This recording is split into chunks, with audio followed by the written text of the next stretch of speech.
this is exactly how you lose stubborn belly fat.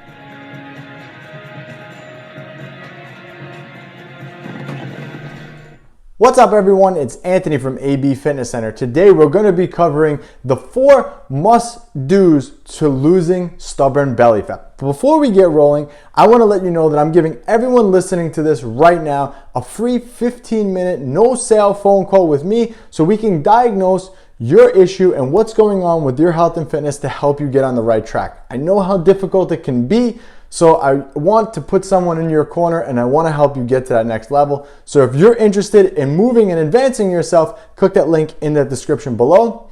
But let's get rolling with this. So number one, the first must do that you must do obviously when you're looking to lose belly fat is weight training with compound movements. That's right, I didn't say do crunches, I didn't say do sit-ups.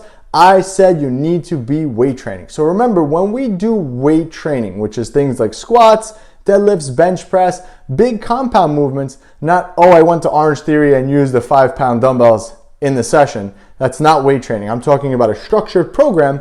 You're gonna utilize your core a lot. So for example, whenever you do a squat, you're using and gonna utilize over 280 different muscles in your body. And your core being the biggest one of them, because your core has to keep you stable whenever you do these movements. So you use your core a lot more when you do them. So like I said, these movements are going to give you the biggest bang for your buck when it comes to changing your belly fat and sculpting your physique so you can actually look different in the mirror. I'm sure you have a couple of friends who have, they lost 20 or 30 pounds, but they still don't look that good, right? So ultimately, we want to change the way you look. So you don't just want to lose weight on the scale, you want to see the changes. And that's going to actually happen with a proper periodized weight training program. So that's number one.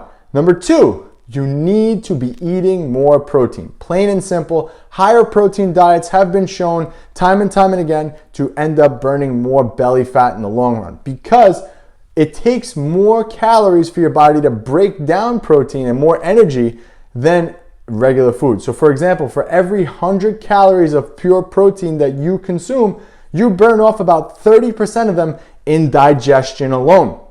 So what that means is you're gonna have a higher thermic effect of food. Whenever you're eating more protein, you're gonna actually be burning calories.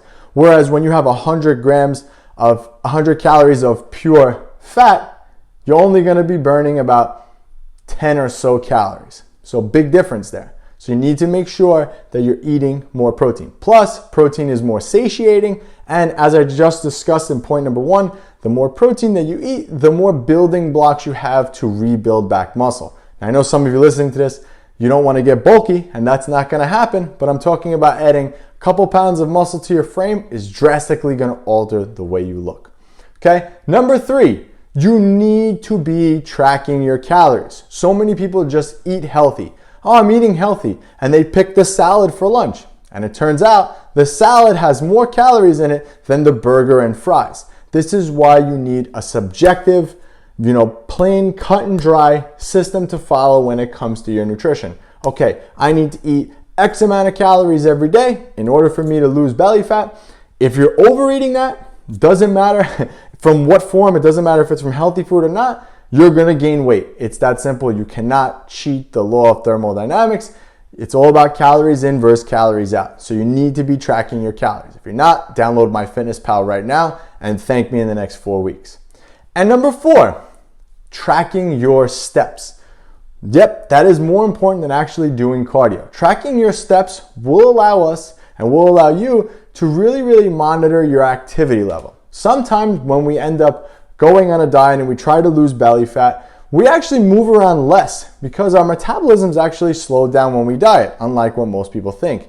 But by tracking your calories, you're actually able to, tracking your steps, you're actually able to monitor your activity level. And then if we see in a couple of weeks and you notice like, hey, I'm not losing any belly fat, maybe I need to up my activity. So then you would say, okay, I'm doing 6,000 steps every day. Well, maybe I need to bump that to 7,000. And then you make that change and watch and see what happens. Okay, so those are the 4 must-dos if you're looking to lose belly fat. Again, remember, if you're interested in that free 15-minute phone call with me, just click that link in the description below, and I'll catch you guys on the next one.